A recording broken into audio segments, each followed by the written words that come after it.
বৃদ্ধাশ্রমে বসে ফিরে দেখা সোনালী অতীত উদযাপনে ঈদুল ফিতর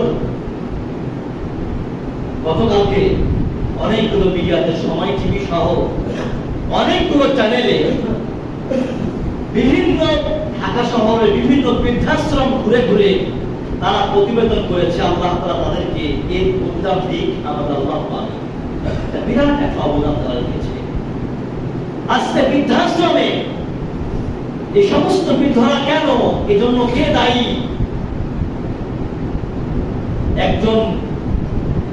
একজন না অনেক বৃদ্ধ যারা বৃদ্ধাশ্রমে রয়েছে, বসে রয়েছে, ঈদ উদযাপন করছে।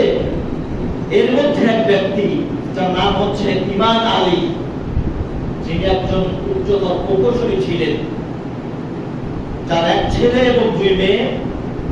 তিনি সাভারের একটা বৃদ্ধাশ্রমে রয়েছেন 2 মাস যাবত। যার এত ধন সম্পদ,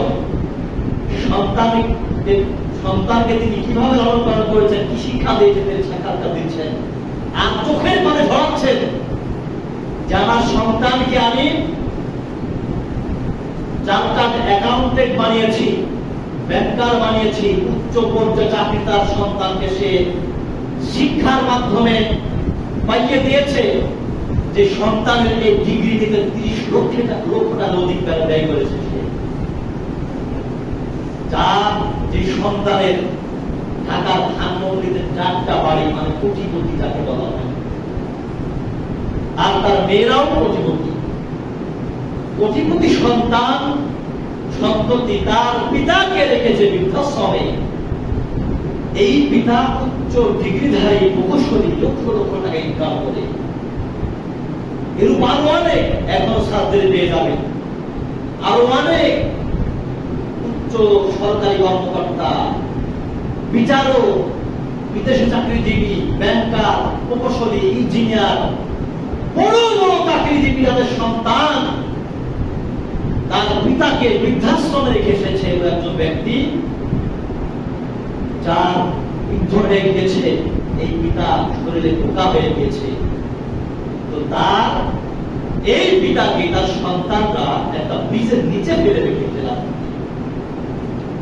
এটা বৃদ্ধাশ্রমের দায়িত্বশীলরা দেখে তাকে তুলে নিয়ে যত্ন করে চিকিৎসা করে তাকে সুস্থ করেছে। এই পিতা সাক্ষাৎকার দিচ্ছে যে যাদের জন্য সম্পদ উপার্জন করলাম, কোটি কোটি টাকার সম্পদ তাদের জন্য আমি উপস্থাপন করেছি, রেখেছি, গচ্ছিত রেখেছি, তারা আমাকে বৃদ্ধাশ্রমে রেখে এসেছে। আপনি এর জন্য দায়ী। সেই সন্তানকে আপনি সুশিক্ষা দিতে পারেন নাই, সেই সন্তানকে আপনি কুশিক্ষা দিয়েছেন, সেই সন্তানকে আপনি জেনারেল শিক্ষিত করে কুশিক্ষা দিয়েছেন, সেই শিক্ষা আপনি দিতে পারেন নাই। এই সন্তান যদি হাফেজে করার হতো, এই সন্তান যদি আলেম হতো, অবশ্যই এমন একটি মায়ের বেলার জন্ম হয় না এই বাংলাদেশে যে প্রমাণ করে একজন হাফেজ, একজন আলেম তার পিতা মাতাকে বৃদ্ধাশ্রমে রেখেছে। এমন একজন নাস্তিক মুক্তাম কুরআনকার প্রমাণ করতে পারে না, ইনশাআল্লাহ চ্যালেঞ্জ করে দেওয়া।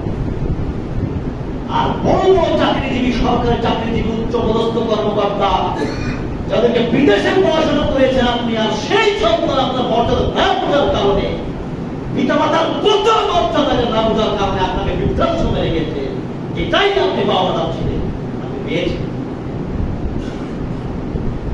আজকে বাংলাদেশ কুশিক্ষা চলছে, কুশিক্ষা।